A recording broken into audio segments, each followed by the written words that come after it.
নমস্কাৰ এই মুহূৰ্তত আহি পৰিছে ৰাজ্যৰবাসীৰ বাবে কেইবাটাও গুৰুত্বপূৰ্ণ খবৰ আজি দেশৰ লগতে ৰাজ্যৰ বিভিন্ন প্ৰান্তৰ পৰা বহুকেইটা গুৰুত্বপূৰ্ণ খবৰ যুগুতোৱা হৈছে আৰু এনে ধৰণৰ খবৰ নিতৌ চাবলৈ চেনেলটো সাবস্ক্ৰাইব কৰি ভিডিঅ'টোত এটাকৈ লাইক কৰি মোক উৎসাহিত কৰিবলৈ একেবাৰে নাপাহৰিব লগতে ফেচবুকত যদি চাই আছে আমাৰ পেজটো ফলো কৰিব দৰ্শকসকল এই মুহূৰ্তত আহি পৰিছে এটা গুৰুত্বপূৰ্ণ খবৰ কোটি কোটি মানুহৰ বাবে জৰুৰী খবৰ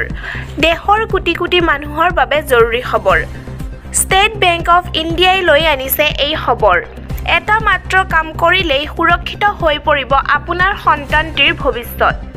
SBI জৰিয়তে এই কামটো কৰিলে আপোনাৰ কন্যা সন্তানে লাভ কৰিব 15 লাখ টকা মাত্ৰ কেইটামান টকা বিনিয়োগ কৰি আপুনি লাভ কৰিব বৃহৎ পৰিমাণৰ ধন বেটি বচাও বেটি পঢ়াও আঁচনিৰ অধীনত আৰম্ভ কৰা হৈছে সুকন্যা সমৃদ্ধি আঁচনি শুদ্ধ সঞ্চয় আঁচনিৰ সৰ্বশ্ৰেষ্ঠ সুদৰ হাৰ প্ৰদান কৰিব এই আঁচনিয়ে মাহেকত 3000 টকা বিনিয়োগ কৰিলে 14 বছৰৰ পাছত কৰিব 9,11,574 মেচুৰিটিৰ সময়ত লাভ কৰিব 15,22,221 টকা ন্যূনতম 250 টকা বিনিয়োগেৰে এই একাউণ্ট খুলিব পাৰিব দৰ্শকসকল এই মুহূৰ্তত আহি পৰিছে এটা গুৰুত্বপূৰ্ণ খবৰ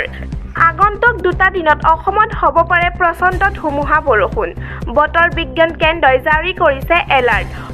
অন্ধ্ৰপ্ৰদেশৰ উপকূল হৈ প্ৰৱেশ কৰিব হামুনে আগন্তুক 12 ঘণ্টাত হামুনে চলাব তাণ্ডৱ বাংলাদেশতো হামুনে চলাব সন্তাস অসম মেঘালয় মণিপুৰ মিজোৰাম নাগালেণ্ড ত্ৰিপুৰা আদিতো হামুনে চলাব তাণ্ডৱ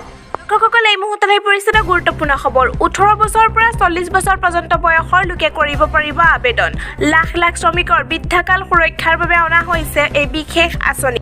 লাখ লাখ শ্ৰমিকৰ বাবে কেন্দ্ৰীয় চৰকাৰে আনিছে প্ৰধানমন্ত্ৰী শ্ৰমযোগী মানধন যোজনা 15,000তকৈ কম আয়ৰ লোকে ইয়াৰ বাবে আবেদন কৰিব লাগিব কিদৰে কৰিব আবেদন প্ৰতিজন আবেদনকাৰীৰ মোবাইল নম্বৰ থাকিব লাগিব সঞ্চয় বেংক একাউণ্ট আৰু আধাৰ নম্বৰ থাকিব লাগিব জনধন যোজনাৰ একাউণ্ট ব্যৱহাৰ কৰিও কৰিব পাৰিব আবেদন কিদৰে লাভান্বিত হ'ব এই আঁচনিৰ দ্বাৰা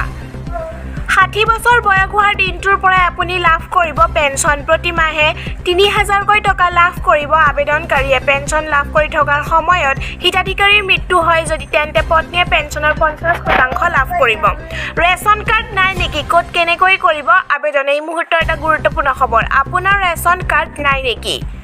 ভোগালী বিহুৰ সময়তে ৰেচন কাৰ্ড নথকা ৰাইজলৈ সুখবৰ ৰেচন কাৰ্ড বিহীন ৰাইজলৈ বিশেষ ঘোষণা ৰাজ্য চৰকাৰৰ 25 জানুৱাৰীৰ পৰা আবেদন কৰিব পাৰিব ৰেচন কাৰ্ডৰ বাবে ৰাষ্ট্ৰীয় খাদ্য সুৰক্ষা আইনৰ অধীনত ৰেচন কাৰ্ড নথকা লোকসকলে আবেদন কৰিব পাৰিব দৰ্শকসকল এই মুহূৰ্তত আহি পৰিছে এটা গুৰুত্বপূৰ্ণ খবৰ কোনে কোনে জমা দিব লাগিব ৰেচন কাৰ্ড কোনে কোনে জমা দিব লাগিব ৰেচন কাৰ্ড জমা নিদিলে প্ৰশাসনে ল'ব কঠোৰ সিদ্ধান্ত বহু আধ্যবন্ত পৰিয়ালে নামুলীয়াকৈ লৈ আছে ৰেচন কাৰ্ডৰ চাউল দাইল বহু চাকৰি ধনী ব্যক্তিয়ে সুযোগ লৈছে ৰেচন কাৰ্ডৰ এনে পৰিয়ালে যদি ৰেচন কাৰ্ডৰ জমা দিয়া বিহিত ব্যৱস্থা ল'ব বিভাগে সময় সময় চৰকাৰে আহ্বান কৰি আহিছে এনে পৰিয়ালক আধ্যবন্ত পৰিয়ালে নিজেই গৈ সাৰেণ্ডাৰ কৰক ৰেচন কাৰ্ডখন দৰিদ্ৰ পৰিৱৰ্তে বহু ধনী ব্যক্তিয়ে সুযোগ লৈছে ৰেচন কাৰ্ডৰ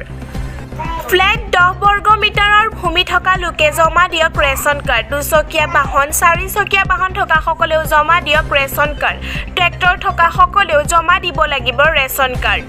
চহৰ অঞ্চলৰ বছৰি 3 লাখ টকা উপাৰ্জন কৰা লোকেও জমা দিয়ক ৰেচন কাৰ্ড দৰ্শকসকলে এই মুহূৰ্তত আহি পৰিছে এটা গুৰুত্বপূৰ্ণ খবৰ বিজয়া দশমীতে সুখবৰ পূজা বনাছৰ পিছতে বাহিৰ দিয়ে উৎসৱত বতৰ এই সকল চৰকাৰী কৰ্মচাৰীৰ বেতন বৃদ্ধি উৎসৱ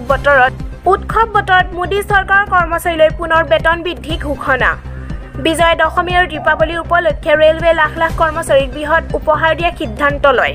ভাৰতীয় ৰেলৱেৰ কৰ্মচাৰীৰ বাবে ডিয়াৰনেছ ভাত্তা বৃদ্ধিৰ ঘোষণা কৰিছে ডিয়াৰনেছ ভাত্তা 42%ৰ পৰা 44% বৃদ্ধি পাইছে অৰ্থাৎ 4% বৃদ্ধি পাইছে এই বৰ্ধিত দিয়ে 2023 চনৰ 1 জুলাইৰ পৰা কাৰ্যকৰী হ'ব কালি অৰ্থাৎ 2023 অক্টোবৰত ৰেলৱে বোৰ্ডে এই সন্দৰ্ভত এক অধিসূচনা জাৰি কৰিছে ৰেলৱেৰ পৰা এক জাননীত জনোৱা হৈছে যে 2023 চনৰ জুলাইৰ পৰা বৰ্ধিত দৰমহা অহা মাহৰ ধনৰ সৈতে লাভ কৰিব লগতে কৰ্মচাৰীসকলে এৰিয়াৰ টকাও লাভ কৰিব অল ইণ্ডিয়া ৰেলৱে ফাউণ্ডেশ্যনৰ প্ৰধান সম্পাদক শিৱগোপাল মিশ্ৰই কয় যে 2023 চনৰ জুলাইৰ পৰা বৰ্ধিত ডিএ ৰেল কৰ্মচাৰীৰ বাবে উপলব্ধ হ'ব পিটিআইৰ সূত্ৰ অনুসৰি কৰ্মচাৰীসকলে ৰেলৱেৰ এই সিদ্ধান্তক আদৰণি জনাইছে